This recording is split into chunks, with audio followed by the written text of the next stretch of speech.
Reflecting on a record-setting spaceflight, an update on pre-launch activities for Artemis 1, and launching the first private astronaut mission to the International Space Station. A few of the stories to tell you about this week at NASA. NASA astronaut Mark Vande Hei is safely back on Earth following his record-setting 355-day mission aboard the International Space Station, the longest single spaceflight in history by an American astronaut. Our Johnson Space Center hosted a virtual news conference on April 5th, during which Vande Hei reflected on his mission. It was not about any record for me at all. It's just the opportunity to work with a really good sense of purpose in a job where we get to help out all of humanity. The number of days was not that important to me, and I think that helped me react to whether it was going to be comfortable with it being either a shorter mission or a longer mission like it turned out to be.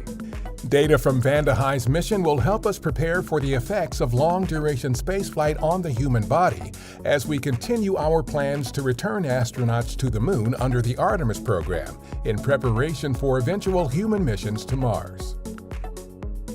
As of April 5th, teams at our Kennedy Space Center were preparing for the next attempt at the Artemis 1 wet dress rehearsal test with our Space Launch System rocket and Orion spacecraft, pending range availability and restoration of propellants and gases during the test.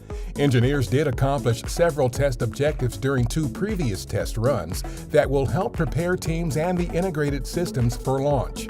This wet dress rehearsal marks the first use of new systems at Kennedy's Launch Complex 39B and is the last major test before the uncrewed Artemis 1 launch. On April 8th, the crew of Axiom Mission 1, or AX-1, the first private astronaut mission to the International Space Station, lifted off aboard a SpaceX Dragon spacecraft from our Kennedy Space Center. During the 10-day mission, the AX-1 crew will spend 8 days on the space station conducting scientific research, outreach, and commercial activities. The mission represents both a culmination of NASA's efforts to foster a commercial market in low Earth orbit and a beginning of a new era of space exploration that enables more people to fly on more kinds of missions.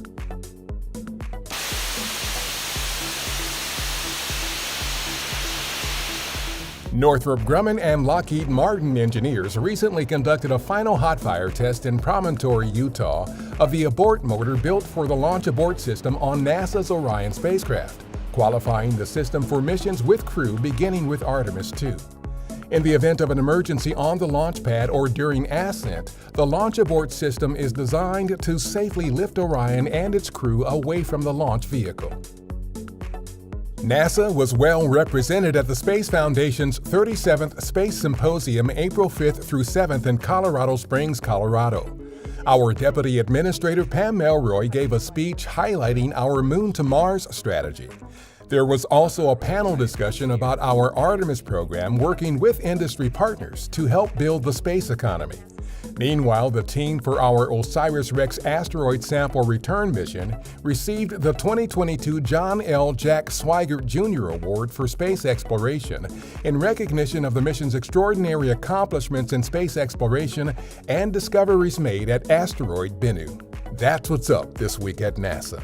For more on these and other stories, follow us on the web at nasa.gov/twan.